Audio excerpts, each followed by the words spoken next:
Hello everybody and welcome back. My name is Kari and today I'm doing 5 mini book reviews. I haven't done these for a while because January I felt like I was talking about all the books I both bought and read in the same month, and so my January wrap-up ended up much longer than I anticipated because I basically reviewed the books and it felt redundant to do mini reviews for them when I had already basically done that. Therefore, we're going to start with the last book I finished in January because I only kind of mentioned it. I was only about 400 pages in. And that book is Iron Gold by Pierce Brown.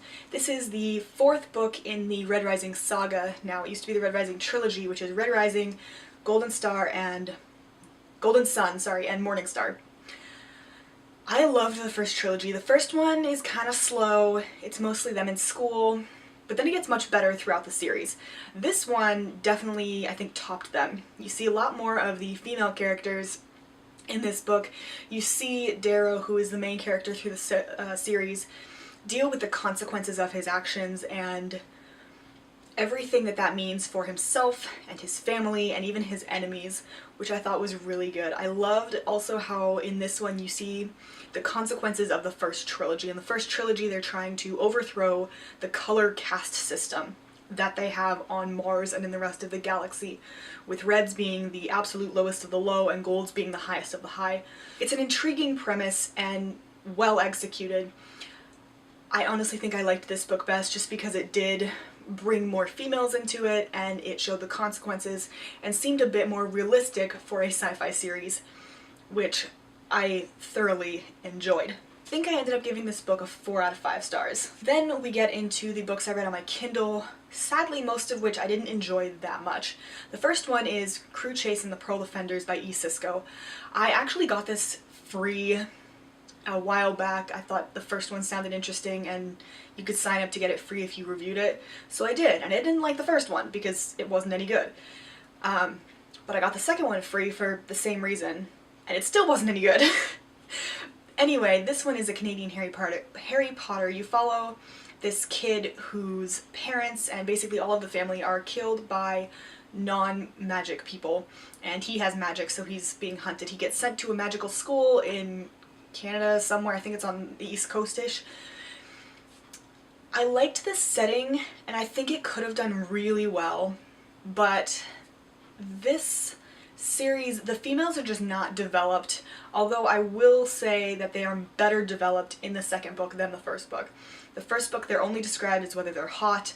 The second book you actually see them developing their own personalities a little bit more and getting to have their own ideas, as opposed to just, oh well, she's hot, she's not, therefore X, Y, or Z.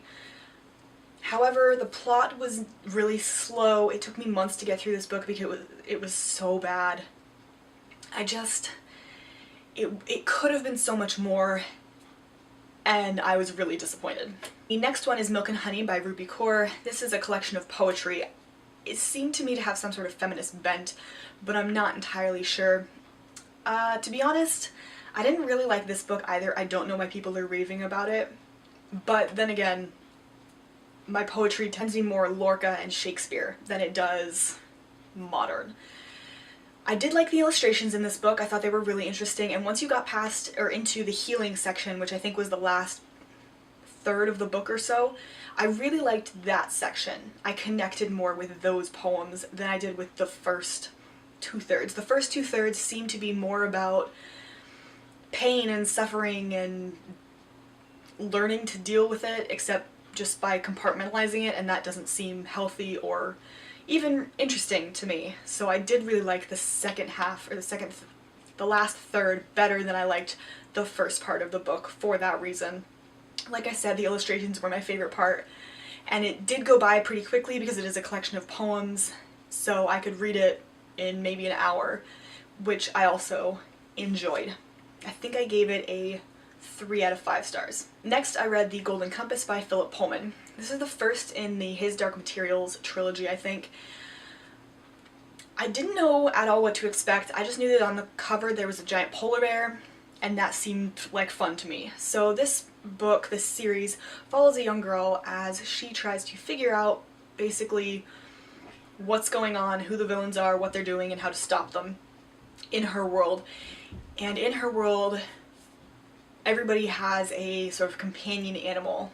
When you're young, it can switch shapes, and then once you hit a certain age or certain maturity, that animal becomes one thing. So like I think her uncle had a snow leopard, and that animal was supposed to embody your personality.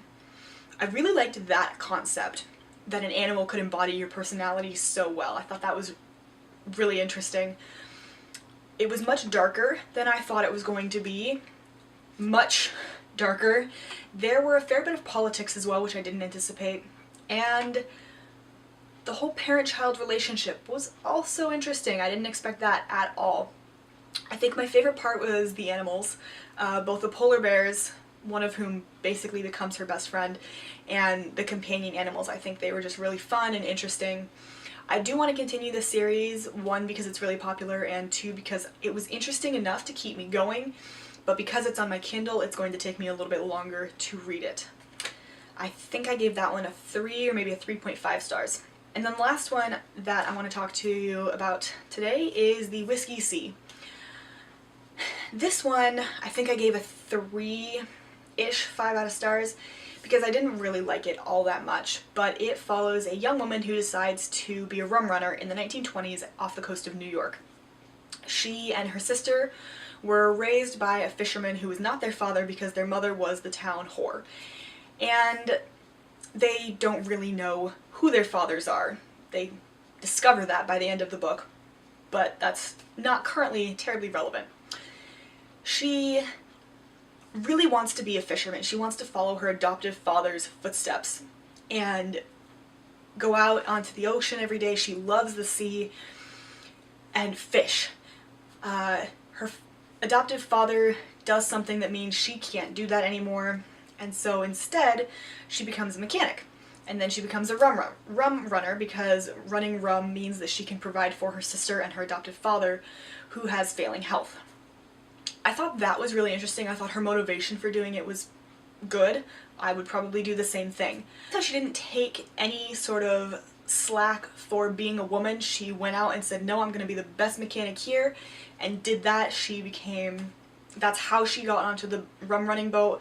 But at the same time, that was sort of overwhelmed by the romance in this book. There's a quasi-love triangle in it, which, first of all, you know I hate love triangles if you've been with me a little bit.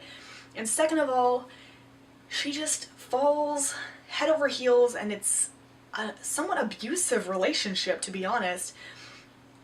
And it didn't feel right. I wanted more about the rum running itself, the consequences, the Coast Guard, the politics of it. But all I got was they're working on the same rum running boat, and they're in love because apparently what else do you do? I don't know, it felt more romance heavy than I wanted or was willing to accept. So I didn't enjoy this book. Again, I think it could have been so much more than it was. Those are the 5 books for today's mini reviews. I hope you enjoyed them. If you want to see more content like this, hit that subscribe button down below, and if you like this video, hit that thumbs up button down below. As always, I will leave my Goodreads linked in the down bar if you want to check out what I read. Until my next video, bye!